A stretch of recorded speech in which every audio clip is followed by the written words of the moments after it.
به نام خداوند جان و خرد. سلام و درود به بینندگان محترم برنامه نبراس. در این نشست و در این هفته در خدمت شما خواهیم بود با موضوع اعجاز علمی قرآن، البته با تمرکز و تأمل بیشتری بر روی واژه اعجاز و مصادیق و مفاهیم آن. این برنامه را به بحث خواهیم گرفت با جناب استاد عبدالرؤوف مخلص، استاد دانشگاه، استادی که خود در این زمینه تلاش ها کرده و جستارهایی نوشته است و مقالاتی عرضه کرده است. جناب استاد، شما را به برنامه خوش آمدید. بسم الله الرحمن الرحیم.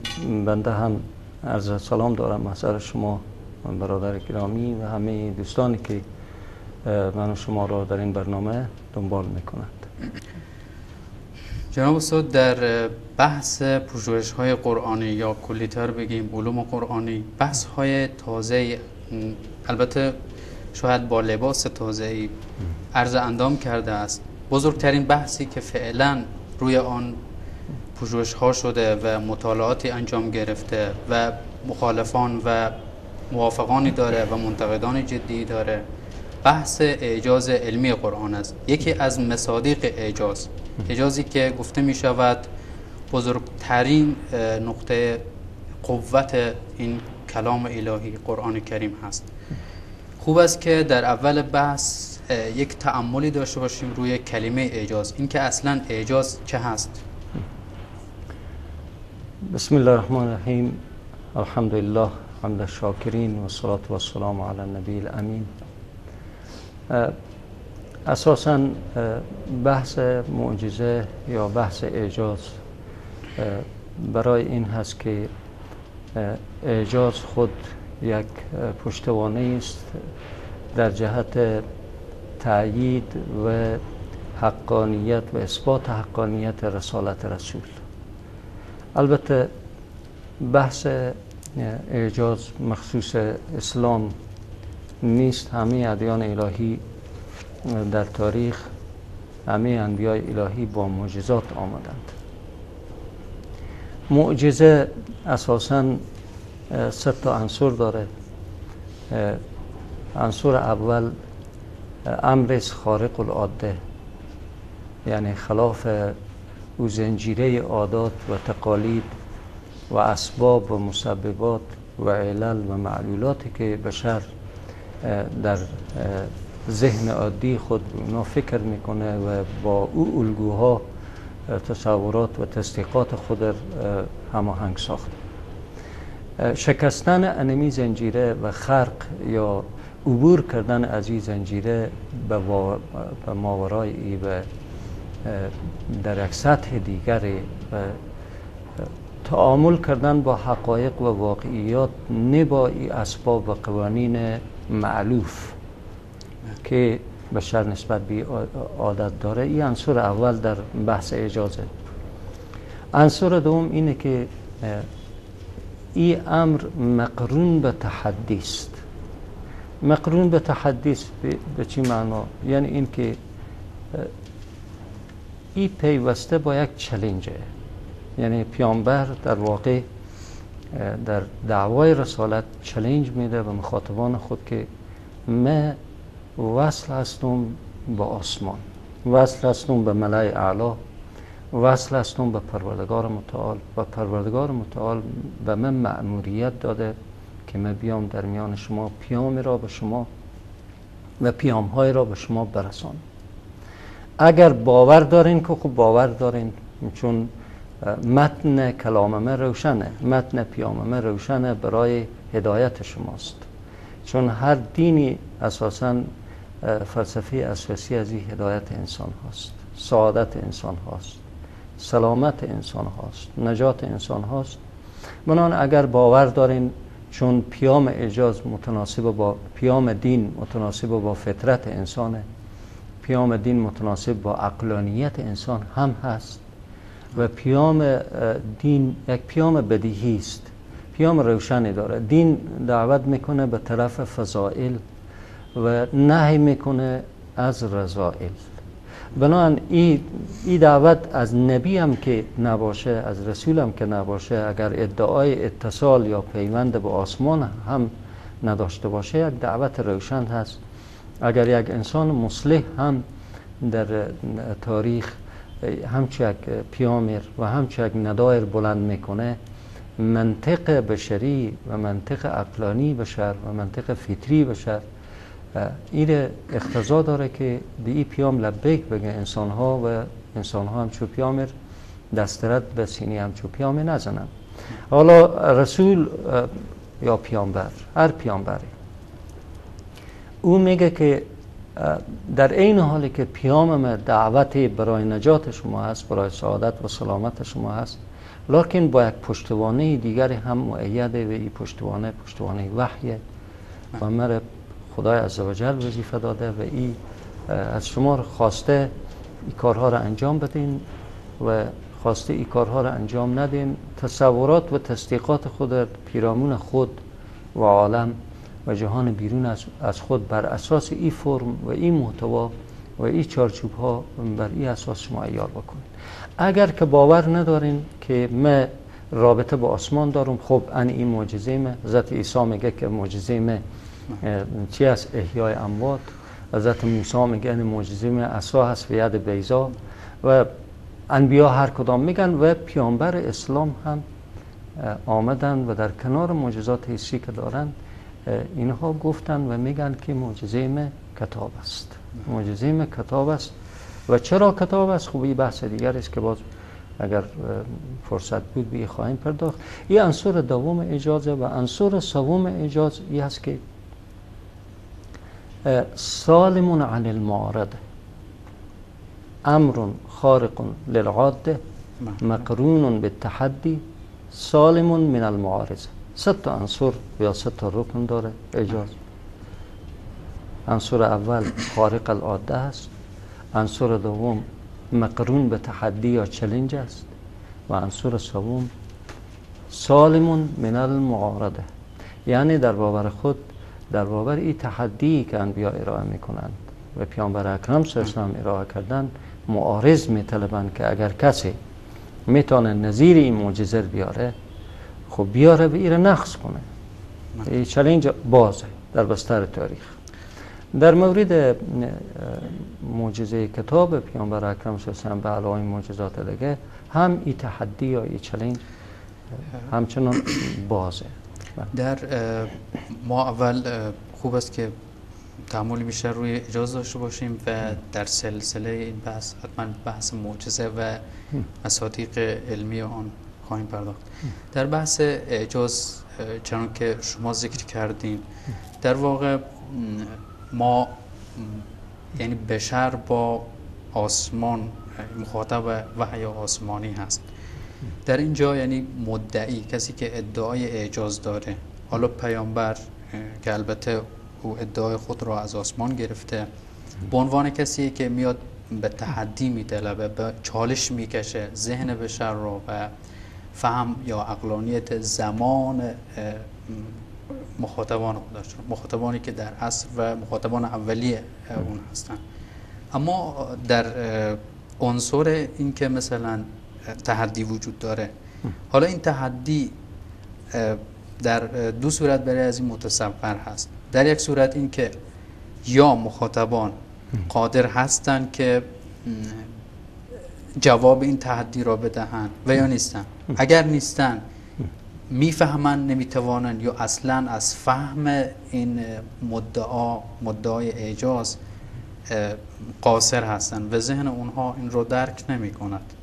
در هر صورت در واقع مخاطب قرار دادن کسی هست که در واقع پیام برایش نامفهوم است، لااقل در شرایط زمانی و مکانی و عقلانی که خود مخاطب قرار دارد. اما در بحث تعدی ما شرایط زمانی و مکانی رو اگر در نظر بگیریم و چون بحث اعجاز یک بحثیه که در خطاب اول اون بشر عصر خود رو مخاطب میده و در واقع تمام بشریت رو به تحدی میطلبه ولی در این صورت مثلا در طول زمان، در پیشرفت قوانین علمی، در کشف قوانین بیشتر علمی و مصادیق علمی، خب میان همین بشر بعد از چند قرن این تحدی رو نه تنها که میفهمد بلکه حتی خودش مصادیق اون مدعای کلی اعجاز رو کشف میکنه. در این صورت تحدی در واقع به نوعی شکسته میشه.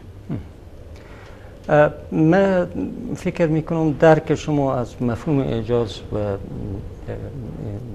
مفهوم معجزه‌ای که ما در اسلام در محور کتاب در قرآن کریم داریم، او درک ضابطه‌مند و او درک روشمندی که علما و اندیشمندان مسلمان از مفهوم معجزه دارند با او یک مقدار متفاوت.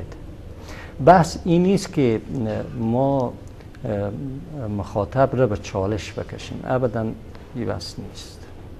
بحث این است که در مجموعه محتوای قرآن و مضمون قرآن یک خطابی هست خطاب تکلیفی و یک خطاب هست خطاب تکلیفی نیست.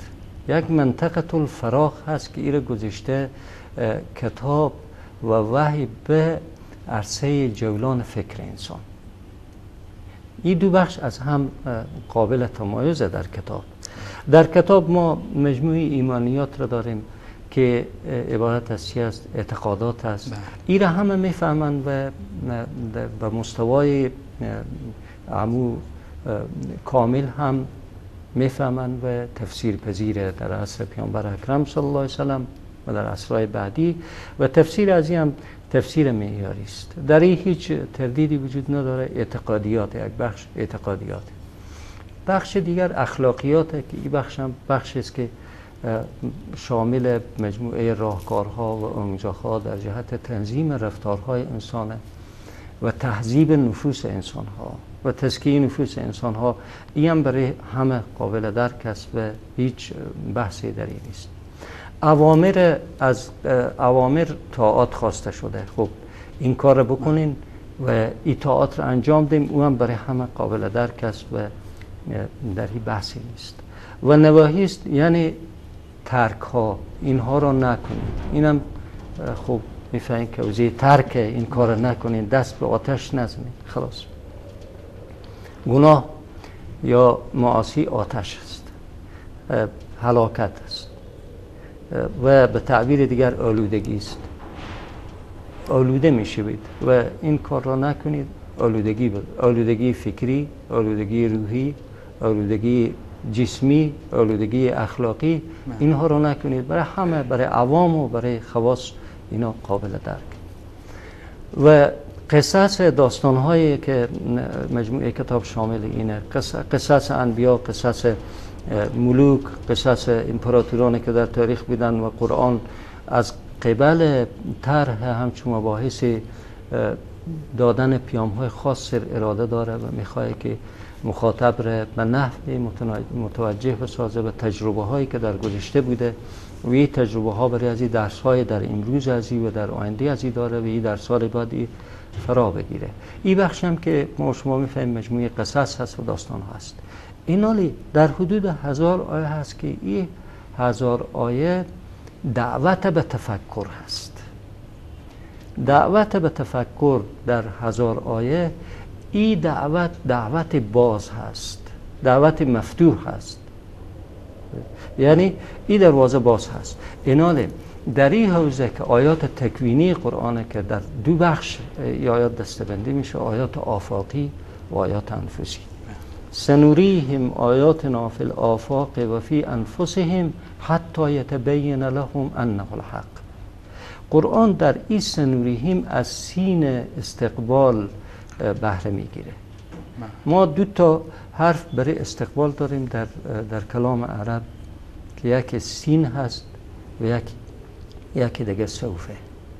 سوفه را دانشمندان زبان و لغت میگن که برای استقبال بعید هست، یعنی دورترک، و سین برای استقبال برای آینده نزدیک. اساساً که البته گاه اوقات سین به معنای یعنی مفهوم مضارع رو مؤکد میکنه، چون که معلوم میشه در این آیت مفهوم سین به معنای یعنی تأکد هست برای که واقع میشه این فعل مضارع. چون از خبر و اخباری که پروردگار متعال میده در روی ذهنیات راه نداره، بنابراین نوریهم خود از این مفید این فایده هست، ولی سین برای استقبال هست در اینجا. بنابراین بحث این است که قرآن میخواد بگه که ما آیات و نشانه های حقانیت خود را نشان خواهیم داد برای بشر فی آفاق در جهان بیرون از وجود اونها و فی انفسهم در جهان درون وجود اونها، حتی یتبین لهم تا این کار برای انسان ها آشکار بشود، واضح بشود انه الحق، که قرآن چی است؟ قرآن حقانیت قرآن. این حال قرآن کریم در این بخش آیات تکوینی اعجاز قرآن در کجاست؟ اعجاز در این است که 1000 آیه برای مخاطب فیلی عصر نبوت قابل فهم است، منتها در حد ظرف فکری از او، و این ظرف فکری از او هر چه که بتانه برتابه و تأمل بکنه از فهم از اینا برای از اون مکشوف است. این مفهوم کلی هست که در زمان مصداق‌های متعددی میتونه مصداق‌های نو پیدا بکنه، تفسیرهای نو میطلبه. توجه کردین؟ مثلا به طور مثال برای روشن شدن قضیه و السماء بنیناها بأید و انا لموسعون، یکی از آیات اجازی قرآن که ارتباط میگیره با آیات تکوینی، آیات آفاقی قرآن. مخاطب اولیه در عصر پیامبر ایره میفهمه کامل، درک روشنی داره از این و از آیات مانند این. و السماء، آسمان را، بنیناها ما ایره بنا کردیم، بأیدین بحث کلمه بناست. خب بنا یک بحثیه که چیدمان میطلبه و یک نظام هندسی را تداعی میکنه در ذهن. توجه کردین؟ بأیدین با دستهای نیرومند، با قوت و قدرت، که دلالت بر چی میکنه؟ بر عظمت آسمان ها، عظمت کهکشان ها، عظمت اجرام. و انا لموسعون، ما جهان را توسعه میدهیم، ما جهان را پیوسته توسعه میدیم. خب این یک گپیه که یک سخنیه که برای مخاطب اولیه خیلی درک روشن ازی داره. ولی اعجاز در کجاست؟ اعجاز در این است که رسول اکرم صلی الله علیه وسلم از یک حقیقت علمی سخن میگن که برای 1400 سال بعد هیچ کار میشه، ای از نظر علمی بشر به این میرسه و او زمان غیبه. با امکانات عصر رسالت اصلا درک این مسئله که جهان چه قسم در حال توسعه است اصلا غیر ممکنه. معجزه قرآن در همین جاست که اگر این پیامبر، این کسی که ادعای رسالت میکنه و رسول هست و ادعا میکنه که با آسمان متصله و امی هست، یعنی در مکتب نرفته، مدرسه نرفته، دانشگاه به اصطلاح علوم نجومی رو نخونده، در کدام مرکز اکادمی تحقیقات نجومی و رصدخانه ها حتی از کنار از او هم عبور نکرده، صلی الله علیه و سلم 1400 سال قبل و بیش، او اگر ای با خدا رابطه نداره، اگر با آسمان رابطه نداره، 1400 سال قبل چگونه همچه یک حقیقت علمی که از باب نمونه گفتم از 1000 آیه یک آیه هست. حالا بعضا در 1000 آیه محدود کردن. امروز علمای اعجاز این فضا رو بیشتر چیکار میکنن؟ ایره حتی از این هم بیشتر وسیع‌تر میبینن، چرا آیات دیگه از قرآن کریم هی کم کمک اینا افزوده میشه. ایناله بس این است که نکته اعجازی قرآن در این است که قرآن مطابق هر زمان، حتی در فهم تشریعی هم، مثلا در فهم تشریعی بشر اولیه مثلا 1400 سال از نماز فقط حرکات مکانیکی نماز رو میدید، اما امروز وقتی در امریکا مطب وامیشه به عنوان تقلید از مسلمان ها که از نماز مسلمان ها برای 2 مسئله میخواد تقلید بکنه، برای سلامتی، اینجا بشر درک دیگری از نماز داره.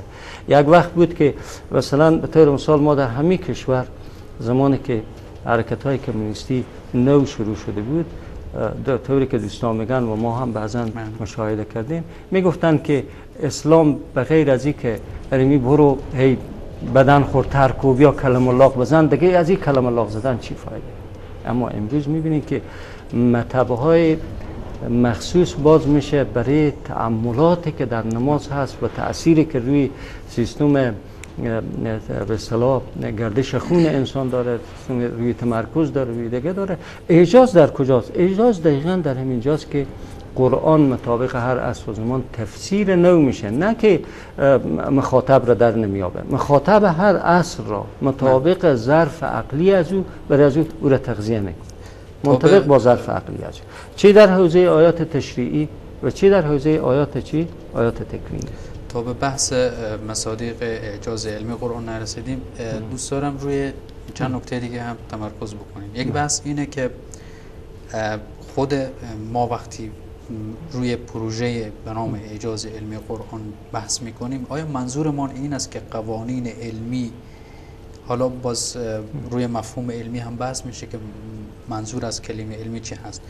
این قوانین علمی، ما میخوایم این قوانین علمی که در بستر زمان ذهن بشر اینها رو کشف کرده و یا تبیین کرده و مصداقیابی کرده، ما میخوایم این قوانین رو با محتویات قرآن که مدعی اعجاز هستن منطبق بکنیم یا نه برعکس میخوایم محتویات قرآن رو بخوایم با این قوانین علمی منطبق بکنیم. در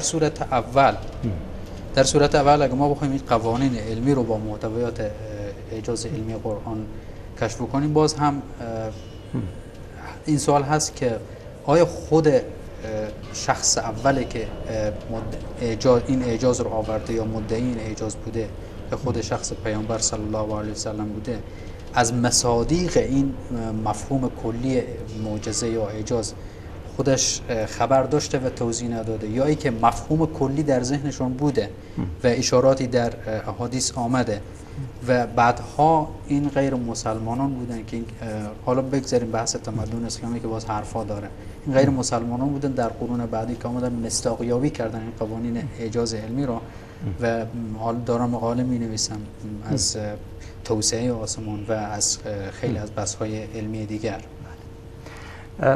اساس قضیه ای هست که سوال شما بسیار سوال دقیقی است و سوال بسیار خوبیه که من هم میخواستم به این نکته اشاراتی داشته باشم که در آیات اعجاز در قرآن کریم، قرآن ابداً به دنبال این نیست که به این دروازه در بزنه بگه مرا تایید بکنیم، به این دروازه در بزنه به کدام مقاله بیرون شده که مرا تایید بکنه و یا به کدام کشف کدام اختراع دیگه قرآن بره به دم دروازه از.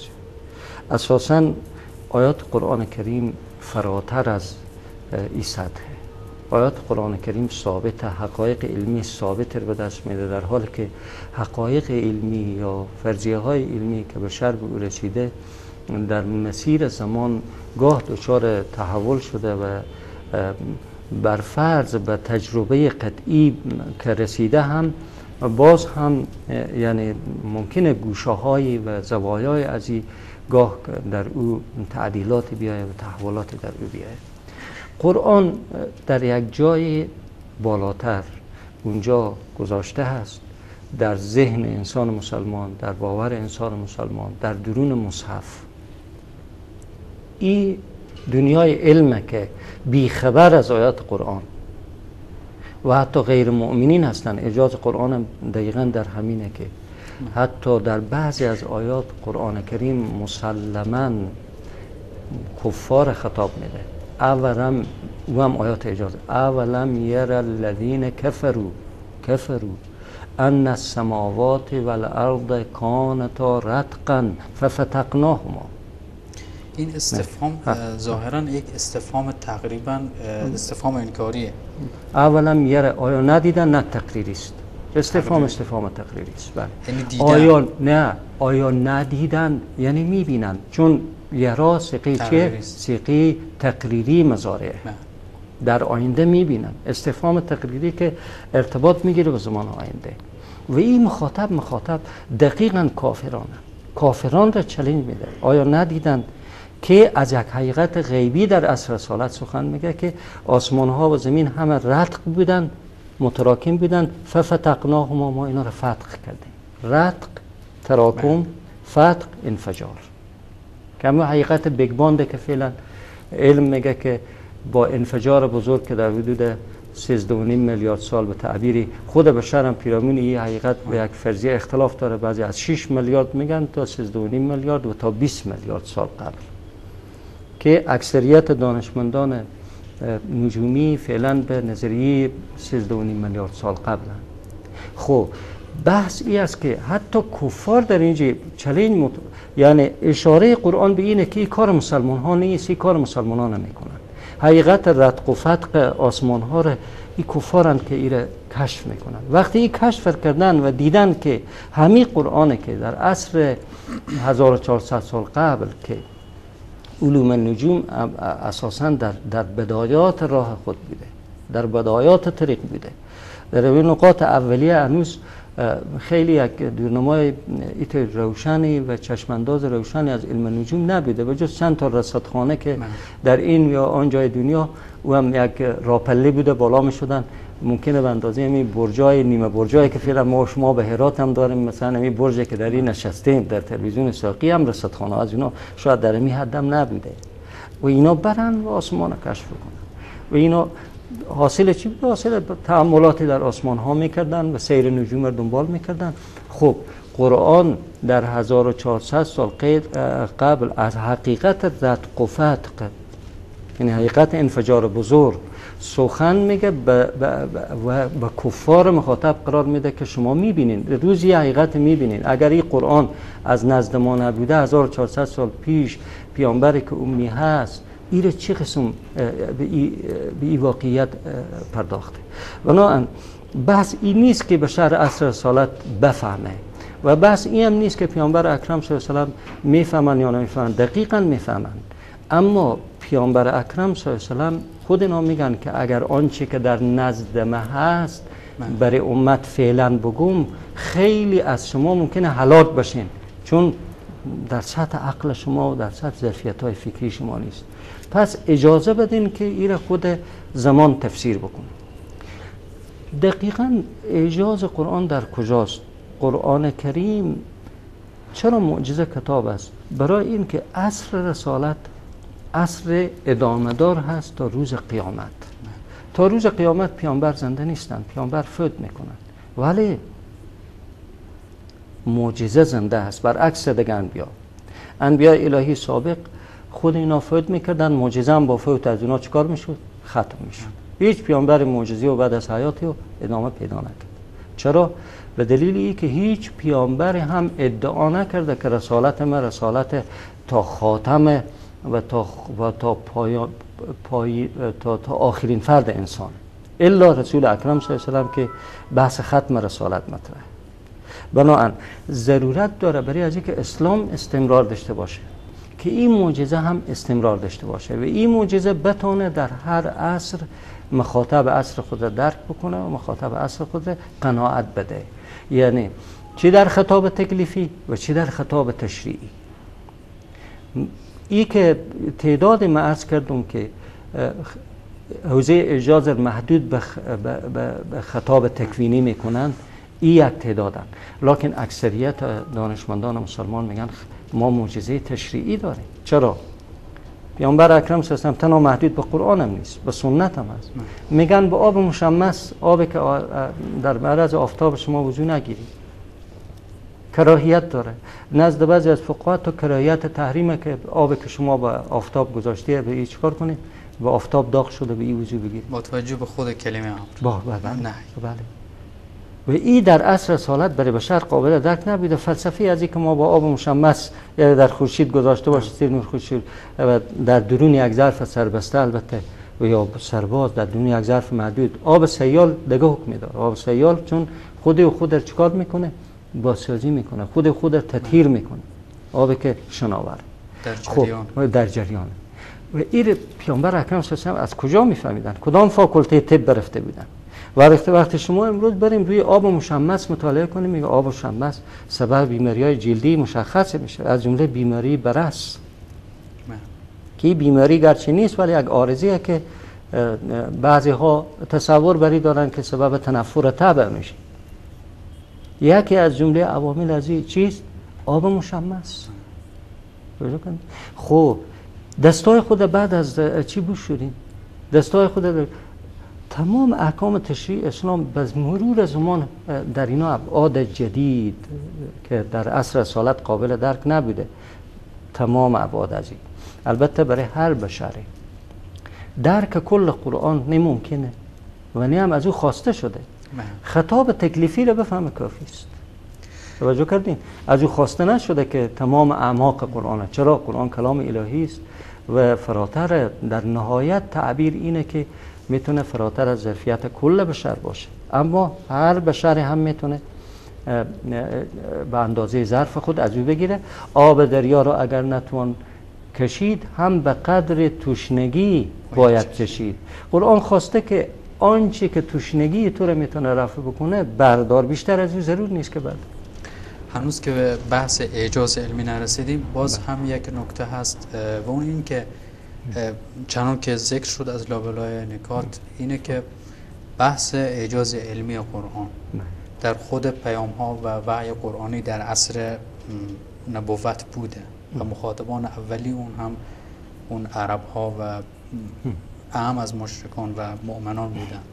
حالا این که اگر دسته ای از مخاطبان می آیند و چون پیام اعجاز علمی قرآن رو نمی توانند درک بکنن و مبانی عقلی یا علمی ندارن برای درک اون، در واقع برای از اونها یک تصدیق بلا تصور هست و تصدیق بلا تصور از لحاظ منطقی مجوز نداره.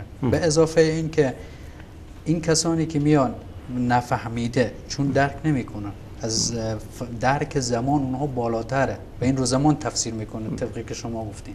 حالا اینا اگر میان موضع گیری میکنن در برابر همچین آیات تکفینی که اعجاز علمی قرآن در اونها مستتر و مضمر هست، در اونجا دیگه نباید مکلف باشن که وعید داده بشن در قرآن که چون شما جهت میکنه به تعبیر قرآن، یجحدون آمده یعنی انکار میکنین و علیه قرآن موضع گیری میکنین، شما این عذاب برای شما وعید داده شده و شما به این سرانجام گرفتار میشوید. دقیقاً مبحثی است که حوزه اجازی قرآن اگر همچون محدود و یک نگرشی به این محدودیت ما نگاه کنیم، طبیعتاً ما با همچون چالش روبرو میشیم. اما ما شما باید از یاد نبریم که حوزه اجازی قرآن خیلی گسترده‌تر از این. اعجاز بیانی قرآن کریم رو ما داریم که بشر عصر رسالت در اوج درک این معنا قرار داره. در عصر رسالت هم خداوند خطاب تحدی خود را مستقیما متوجه مخاطبان زمان خود میسازه. نمیگه بیاین از ان السماوات والارض کانتا رتقا ففتقناها تفسیر کن، ابدا. بلکه به او چی میگه؟ میگه فَإِن كُنْتُمْ فِي رَيْبٍ مِمَّا أَنزَلْنَا فَأْتُوا بِسُورَةٍ مِّن مِّثْلِهِ. از او تحدی در چی؟ در حوزه اعجاز بیانی تحدی میکنه، نه در حوزه اعجاز تکوینی و نه در حوزه اعجاز علمی و نه در علوم تجربی و نه در علوم انسانی و نه در نجوم و نه در فیزیولوژی و نه در ژئولوژی و نه در عرصه‌های دیگر. چرا؟ قرآن کریم به همین عرصه اجازات ازی گسترده. بحث چیست؟ بحث اعجاز غیبی قرآن کریم هست، علاوه بر اعجاز بیانی که از حقایق غیب خبر میده که اتفاق میفته. مثلا چی؟ مثلا الف لام میم غلبت الروم فی ادنى الارض و هم من بعد غلبهم سیغلبون فی بضع سنین. خب این اعجاز غیبی است. میگه فی بضع سنین. تو صبر کن ای انسان، ای مخاطب، تو فقط بضع سنین ببین، اگر درست نشد باز بیا انکار کن. بضع سنین که چیزی نیست، توجه کردین؟ نه چند سال معدوده. که حتی میگه سیدنا ابوبکر صدیق در اونجا مشاطره میکنن یا مغامره میکنن، به یک نحوی ریسک میکنن، میگن که ما حاضرم که فی بضع سنین اگر رومیان بر فارسیان غلبه نکردن ما حاضرم چند شتر میخوایم ما به شما بدون، میگن 200 شتر.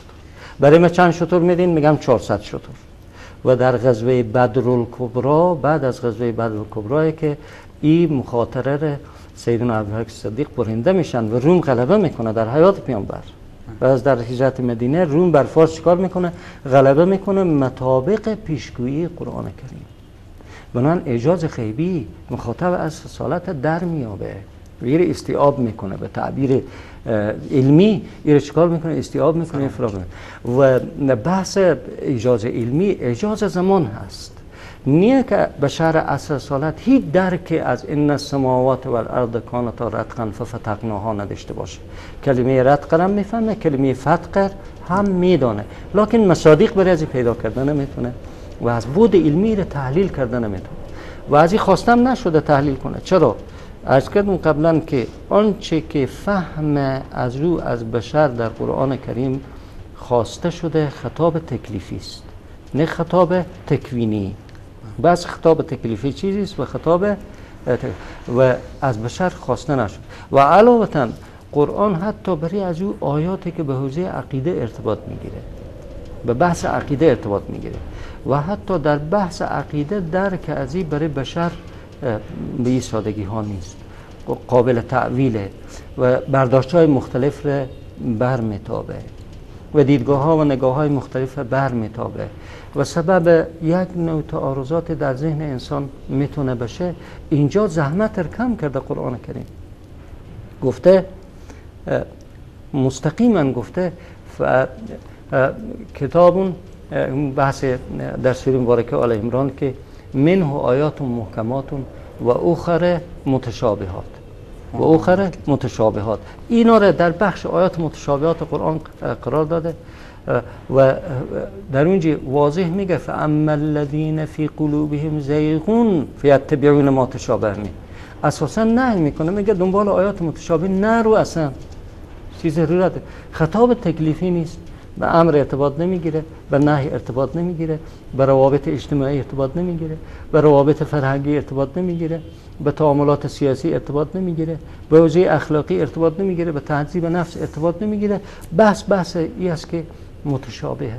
بحث متشابهه یا در بحث اگر مؤمن ایمان بیار یا اگر نی تعویل نکن، از تو خواسته نشده تعویل بکن. اگر میخوایی تعویل بکنی نکن، این کار نکن. اهل ایمان این تعویل نمیکنن، این میگذارن که زمان خودی یا تفسیر کنه یا حتی قادر به تفسیر از این علم رو کشف علم او رو کشف کنه. اعجاز قرآن دقیقا در همین جاست که این زحمت من و شما را حتما اگر الزام میکرد که این رو بفهم، اگر نفهمیم و منکر هستی خلاص است، از قبل زحمت بشر کم کرده، زحمت همگی رو کم کرده، اصلا از او عبور کن.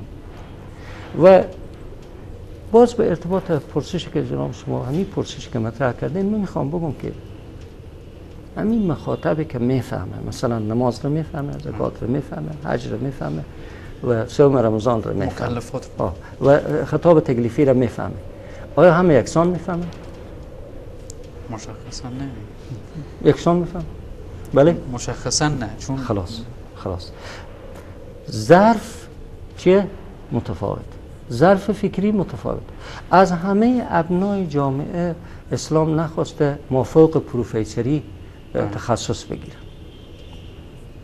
و اونا رو دعوت به خواندن کرده، دعوت به نوشتن کرده، دعوت به فهمیدن کرده، حد و مرز را مشخص کرده که دانشمندان و یا علمای اسلام اتفاق نظر دارن که ما فرض عین داریم و فرض کفایی داریم. هر آنچه که فرض عینه که انسان بدانه و درک از او و دانش از او فرض عینه، انمی محدود میشه به چارچوب اعتقادات و انمی 4 و 5 بنای مسلمانی، او هم درک بسیار اولیه نه عمیق، درک عمیق و فوق کل ذی علم علیم. این خود چیست؟ خود توانمندی و ظرفیت انسانه که انسان یکی به اندازه یک برکه میفهمه و یکی به اندازه یک کوزه میفهمه و یکی به اندازه انمی پیاله بیشتر نمیفهمه و یکی هیچ چیز نمیفهمه، یک چیز خالی است و یکی دیگه به اندازه یک اقیانوس میفهمه. اما هیچ انسانی در تاریخ یا ایره نمیتونیم ما پیدا بکنیم که درک او مطلق باشه، یعنی همه اقیانوس ها رو هم بفهمه، ماورای اقیانوس ها رو هم بفهمه. چرا؟ ما از نظر فلسفی یک قاعده داریم که این فلسفه هرچند فلاسفه عقلانی این مقوله را باور دارن و فلاسفه غیر عقلانی یا پوزیتیویست ها و پوزیتیویسم با هم چه یک دیدگاه موافق نیه که میگن الوجود اکبر من ادراکاتنا. یک اصل فلسفی است. یعنی وجود، هستی بزرگتر از ادراکات ماست. آفرینش از ادراکات بشر بزرگتره. اصلا معقول نیست که بشر همه چیز رو بفهمه. گذشته از این قاعده کلی فلسفی که الوجود اکبر من ادراکاتنا که بحث خود مقوله وجود خیلی بحث گسترده‌تره. در فرصت اگر شد ان شاءالله با هم در فرصت بعدی حرف بزنیم. بحث اینجاست که در همین نکته‌ای که شما ذکر کردید، همین مخاطبان اولی قرآن مثلا قریش که به تعبیر تاریخ ادبیات زبان عربی هم مسلم می‌داره که در واقع پخته بودن، همین و در اوج بودن، بله، از نظر فصاحت و بلاغت و بیان. همین هایی که در اوج ادبی بودن خب از کلمه تشابه یا متشابه یک تصور حتما داشتن. خب متشابه اللفظ و متشابه المعنا دو قسم متشابه که هست. حالا متشابه اللفظ خب معطوف میشه به بحث ادبیش و اما متشابه المعنا که زمان تفسیر میکنه و قوانین علمی در حال توسعه اون رو تفسیر میکنه. در همین خصوص مثلا اگر میان و طلب میکنن از پیامبر یا از اون کسی که این پیام رو عرضه میکنه، درخواست این رو میکنه که شما بیاین برامون، ما خب اونو برای خود شخصیت قائل هستن و در واقع به این تصورن که ادیب هستن، بیاین برامون از لحاظ ادبی توضیح بدین که متشابه آیا مصداق داره یا نداره. در همون صورت اگر با اون فهم ادبی بزرگ باز هم برای پذیرفتنی نیست و انکار میکنن، در اون صورت باز هم مکلفن و وعید داده میشن.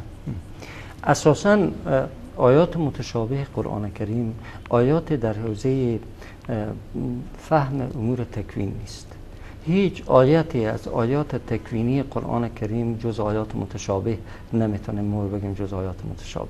آیات محکم قرآن کریم، آیات متشابه ارتباط میگیره به ذات و صفات الهی و ما شما بیشتر آیات متشابه ارتباط به چی میگه؟ ارتباط به بحث ذات و صفات الهی میگه. مقولات متافیزیکی هست. مقولات متافیزیکی هست و مربوط به حوزه متافیزیک و بحث متافیزیک مسلماً بحث فراتر از عقل بشر. بنابراین طبیعتاً اسلام اونجا مرز تعیین کرده، گفته تا اینجا بیاین و اینجا دیگه که رسیدین دیگه ضرور نیست که از اینجا عبور بکنین. چرا؟ المتیه تصلو که الی باب سلطان. توجه کردین؟ یعنی شما یک مرکب سوار میشیم شما رو به مقصد میرسونه، وقتی به مقصد رسان دیگه مرکب خود امرا نمیکنه. هیچ کس به شما موتر شما رو اجازه نمیده بیاریم به طبقه بالا بگیم موتر من باید خودم باشه. در گذشته مثلا الاغ سوار میشدن و اسب سوار میشدن، یک جای میرفتن میگفتن خب من اسب من خود چرا نم در باشه دیگه، اسب من خودم بیای. عقل و درک بشری یعنی اسب انسان که سوار از اون میشه و پرواز میکنه و میرسه به یک مرحله که دیگه اونجا عقل از عبور از اون مرحله چی است؟ عاجزه. دیگه اونجا بشر نمیتونه لجبازی بکنه بگه عقلم نمیای خودمه و عقل نمیتونه، ظرف برای آماده نیست. مثل اینه که ما برای از این پیاله مکلف بکنیم بگیم دریای هریرود تو بگیر همراه خود حمل بکن، برای از این پیاله امکان پذیر نیست. بنابراین بهتر اینه که همونجا متوقف بشه. عقل بشر در باور ذات و صفات الهی باید متوقف بشه. به اون چیزی که شرع گفته، به اون چیزی که قرآن گفته، به اون چیزی که پیامبر میگه، به اون قناعت بکنه و اگر قناعت هم نمیکنه الزامی نیست.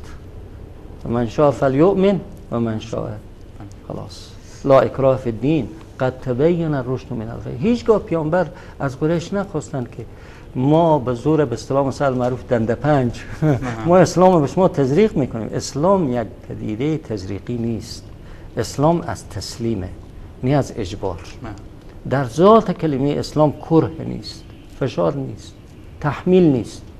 اسلام یک عقیده تعلیمی است، یک عقیده باز، هر کس که میپذیره، هر کس رد میکنه.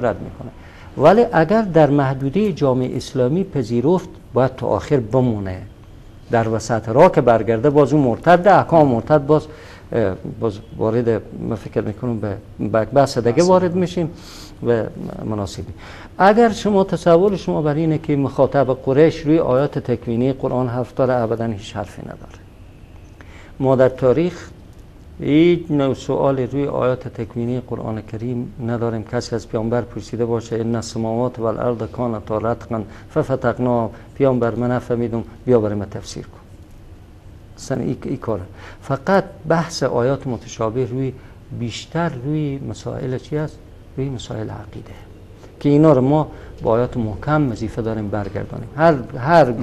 هرگاه ما در حوزه اعتقادی دچار امر متشابه میشیم، چیکار میکنیم؟ میایم به دروازه آیات محکم، اونجا استاد میشیم و از اون تفسیر میطلبیم و بس حل میشه خلاص.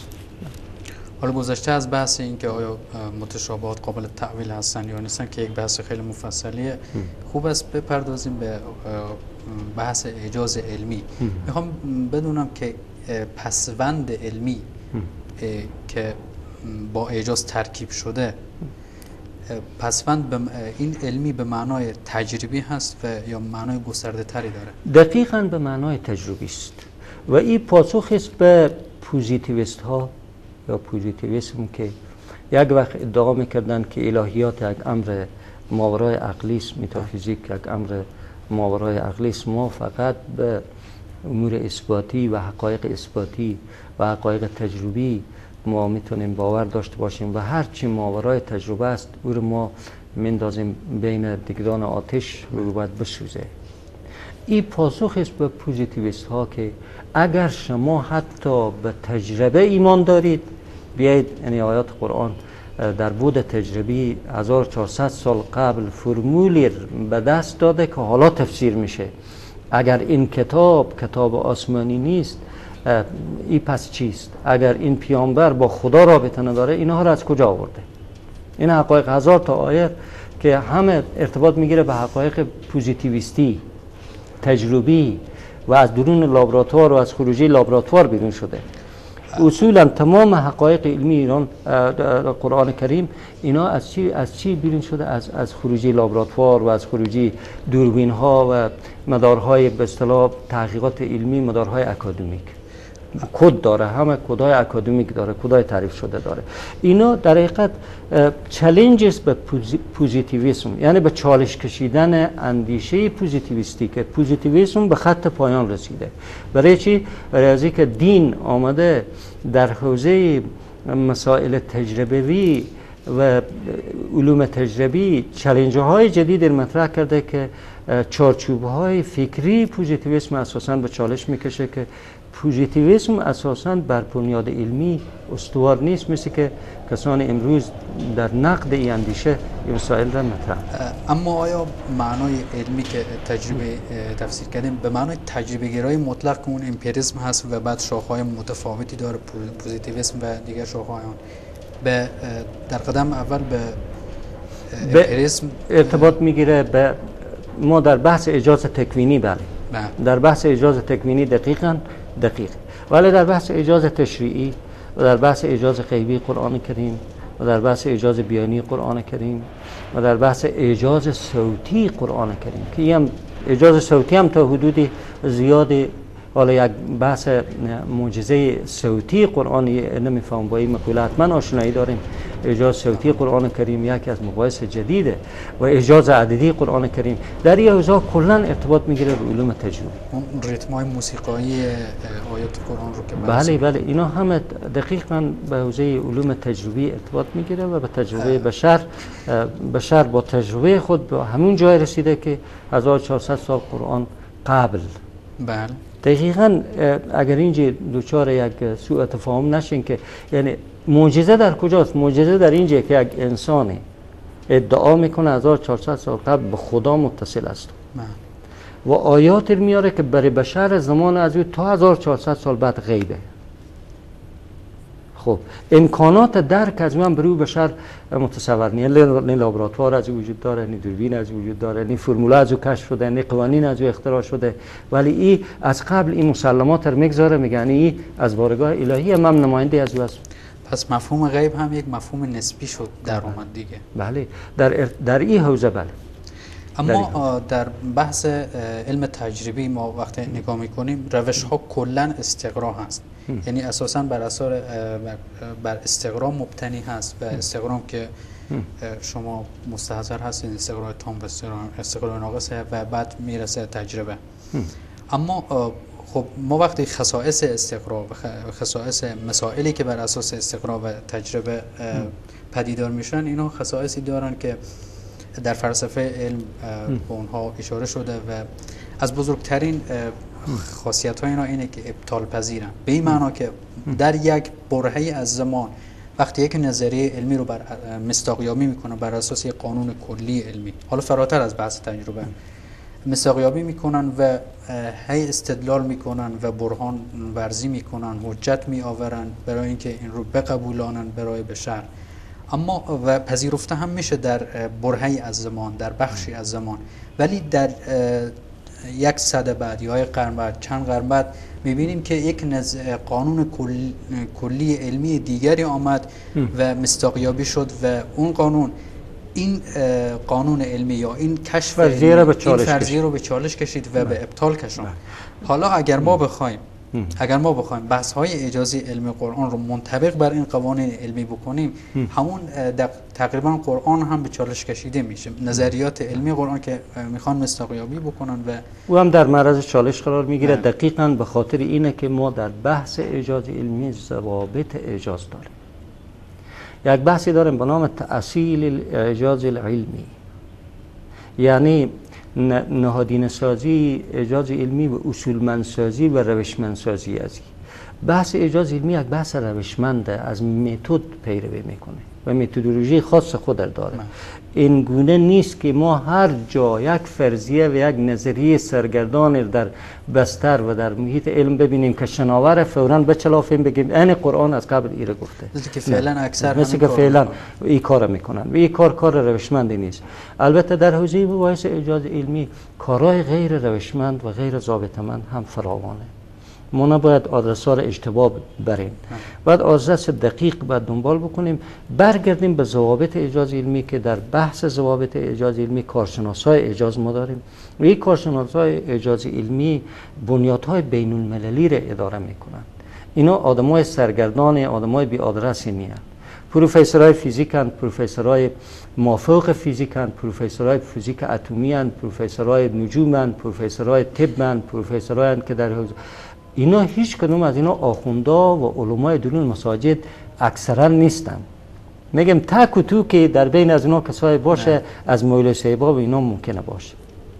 در حوزه اسلام شناسا عمده کسانی که در حوزه اعجاز علمی کار میکنن اینها متخصصین علوم تجربی و مافوق تخصص علوم تجربی هستند به استانداردها و ضوابط جهانی و حتی در مراکز اکادمیک غرب مسئولیت‌های سنگین دارن و غرب از مغزهای از اونا خیلی بهره میگیره و استفاده میکنه از دستاوردهای چیزی.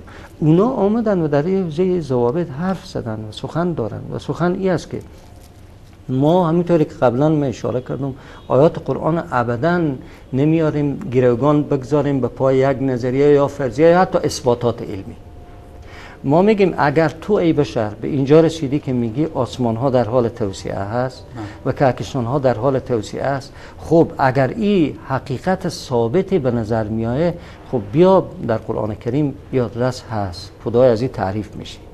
ولی هیچگاه ما ادعا نمیکنه که قرآن در و هیچ کس هم نمیتونه ادعا بکنه که برداشت ما تا با آخر از این السماوات و الارض کانتا رتقا ففتقناهما همینه، ابدا و ابدا، بلکه میتونه ای باشه و میتونه فراتر از ای باشه. به طور مثال یک مثال دیگه اگر اجازه باشه در این راستا ارائه بکنم که مثلا در قرآن کریم در حوزه آیات اعجازی آمده که به نحو ارتباط میگیره هم به اعجاز علوم و هم به اعجاز غیبی.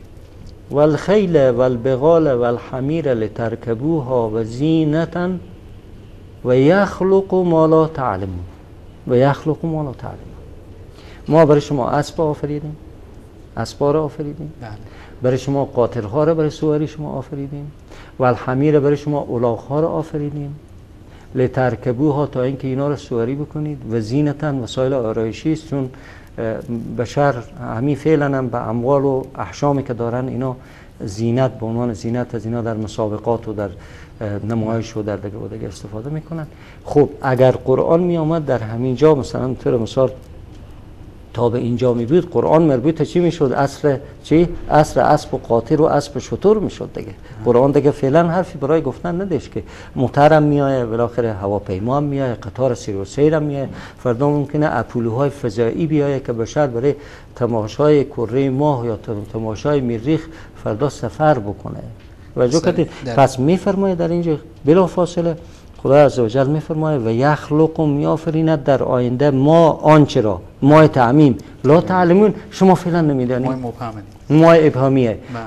ایناله اگر ما بگیم که یخلق ما لا تعلمون فقط مصداق از اون موتره و مصداق از اون باسکله و مصداق از اون موتورسیکله و مصداق از اون قطاره و مصداق از اون اپولوس، خب آیه ختم شد و بنبست میخوریم. بنابراین یخلق ما لا تعلمون باز در بستر تاریخ تا روز قیامت، تا روز قیامت هر چیزی که بشر در حوزه وسایل سواری اختراع بکنه شامل مفهوم چی میشه؟ مفهوم و یخلق ما لا تعلمون. الله عزوجل در آینده میآفریند آنچه را که شما فعلا نمیدانید.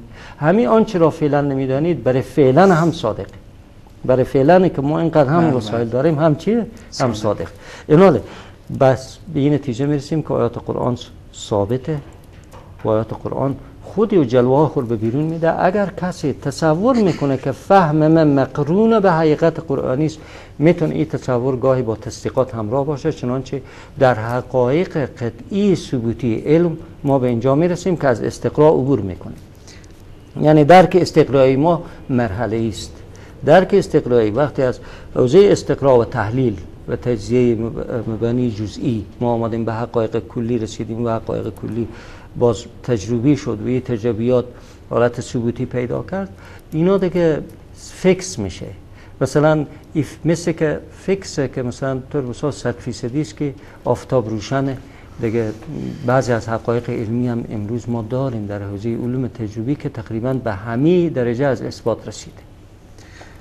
یک بحث دیگه من فکر میکنم بحث خوبیه، بحث اینه که مقایسه بین تفکر منطقی و تفکر تجربی باید بشه. مثلا در بحث تجربه، علم تجربی، حالا از نجوم تازیس شناسی و دیگر علومی که فعلا رونق دارن و رونها گسترده میشه به بحث ها، روش اونها هر چی هم که پیش برن، روش های اساسی اونها قابل قطعیت نیست، قطعیت ندارن و همیشه در معرض ظن هستن، مظنونن و مشکوک. همین تمام این علوم و فرضیه های علمی و نظریه های علمی، حتی مصادیق علمی که بر اساس این قوانین ارائه میشه، اینا باز هم زمان احتمال این هست که زمان با رشد خود و با گذر زمان اینها نقص اینها رو بیای برام آشکار بکنه و این فرضیه ها، این مصادیق علمی همه رو پس بزنه. در اون صورت باز هم ما وقتی منطبق میکنیم این نظریه ها، حالا هرچند کلی، مثالی که شما زدین خیلی کلی بود، هرچند همین مصداق‌های کلی هم که باشه، چون مبتنی بر روش تجربی و نامقطوع هست و غیر قطعی و مظنون، باز هم در معرض اشکال هست. اساساً به همین دلیل که ما گفتیم که آیات قرآن رو ما محک نمیزنیم به نظریات و تجربیات علمی و به منطق تجربی یا منطق عقلانی و مکتب کانت و نه از مکتب اگوست کونت ما پیروی میکنیم، نه از مکتب کانت. نه پیرو منطق عقلانی هستیم و عقلگرایی و نه پیرو منطق تجربی، بلکه منطق قرآن در یک جای بالاتر از هر دو قرار دارد. منطق ایمانی هست. منطق ایمانی هست و بر حوزه ایمانیات استواره و فرمودی شما عالم تجربه عالمی است که همیشه ممکنه در معرض چالش باشه، الا فرمول های بسیار زیادی هست که بشر میگه دیگه قابل نقض نیست. و مثلا طور مثال آب از چند مولکول تشکیل شده، دیگه فعلا دو مولکول اکسیژن و هیدروژن جمع بکنیم از این مثلا با چی توان آب ترکیب میشه، دیگه این یک چیزی که 100 بار و 1000 بار و میلیون ها بار از لابراتوار کشیده شده و ما قادر به تولید آب به اساس همین فرمول هستیم. بنابراین این چیزایی است که اینا اثباتات تجربی است که اینا رو تا حال نقض نشده اساسا. حتی اگر هم که همه اثباتات هم باشه، بازم در بحث ضوابط علمی ما همین چیزی که من عرض کردم خدمت شما که آیات قرآن هیچ وقت ما نمیایم یدک بکشیم به دنبال یک نظریه و یا یک حقیقت علمی تجربی حتی اثبات شده و حتی 100% به قطعیت پیوسته. اما بحث آخری که من فکر میکنم وقتمون رو به تمام اینه که کسانی که در همین حوزه کار میکنن، حالا چه دانشمندان مسلمان و چه دانشمندان غیر مسلمان غربی یا شرقی، اینها همه فکر نمی کنم در یک مکتب علمی قرار داشته باشن، یا همه پوزیتیویست باشن یا همه پوزیتیویسم منطقی باشن یا دیگه مکتب تجربی باور داشته باشن. یعنی مکتب های مختلفی هست، یعنی وحدت روش ندارن. اون وقت مثلا یک روش کلی هست که بشه همه متفق باشن بر او در این پروژه از بحث در باره اجازه علم قرآن.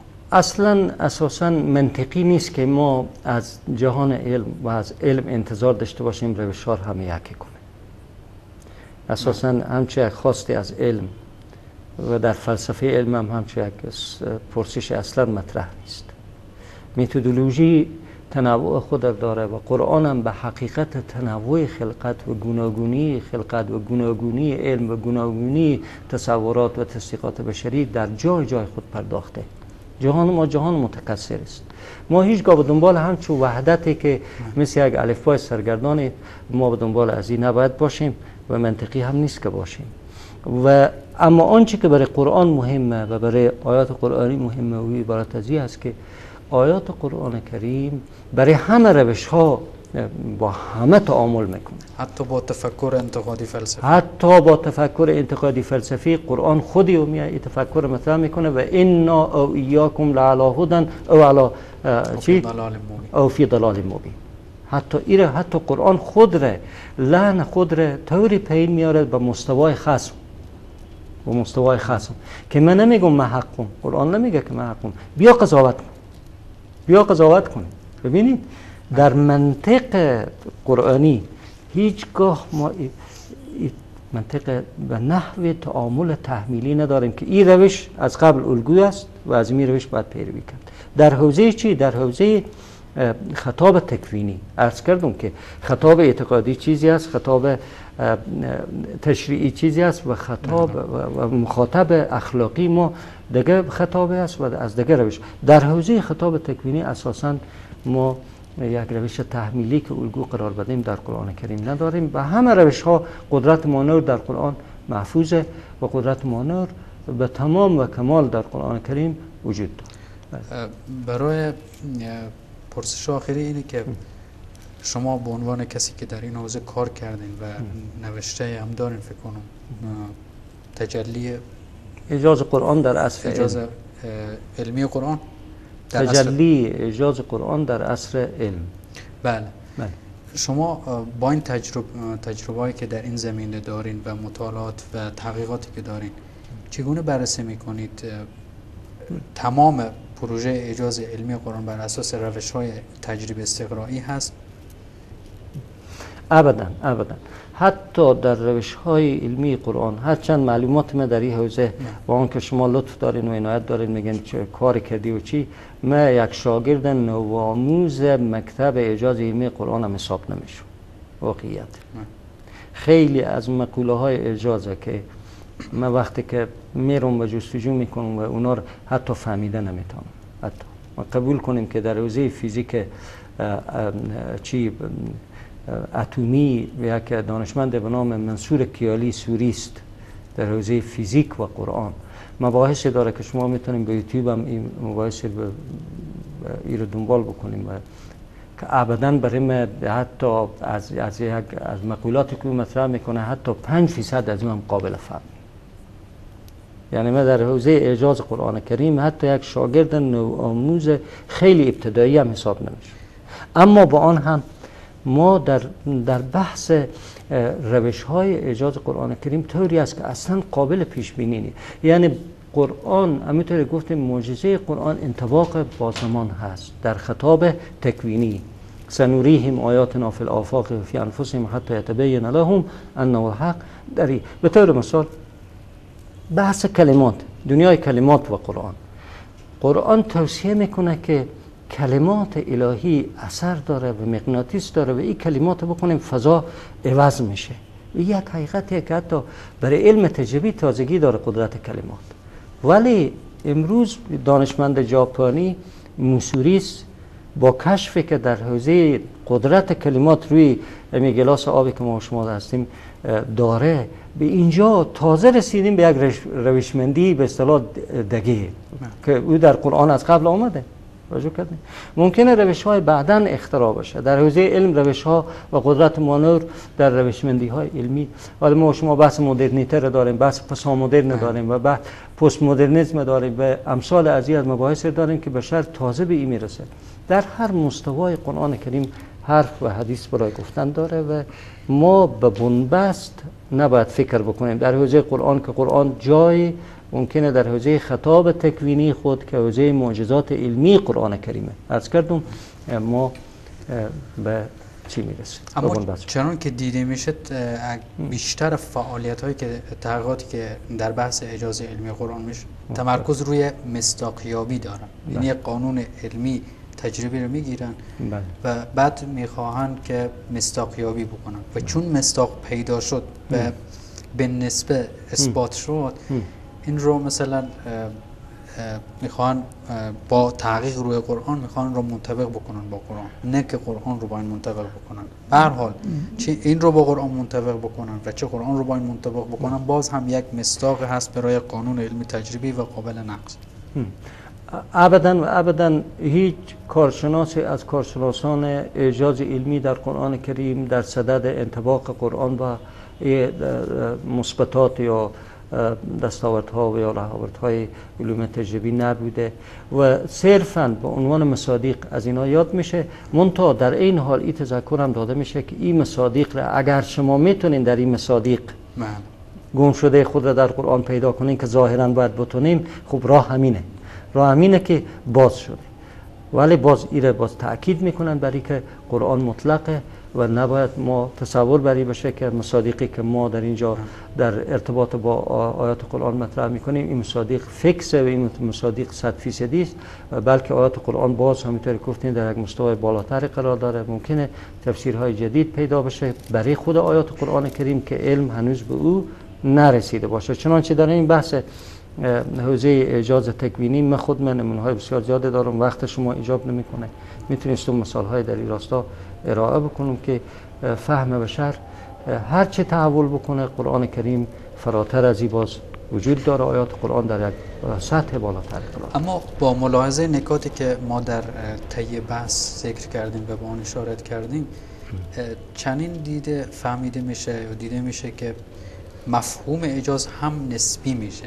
به این معنا نسبی میشه که آنچی در عصر نبوت و در عصر مخاطبین اول معجزه بوده و فهم بشر رو تقریبا از اتیان به مثلیهی عاجز میکرده، اون عنصر سوم اعجاز فعلا دیگه وقتی ما مصداقیابی میکنیم بر اساس موازین علمی که اینا هم یعنی تقریبا جدا هستن از بحث‌های قرآن، بحث و موازات پیدا میکنن، موازی هم میشن دیگر.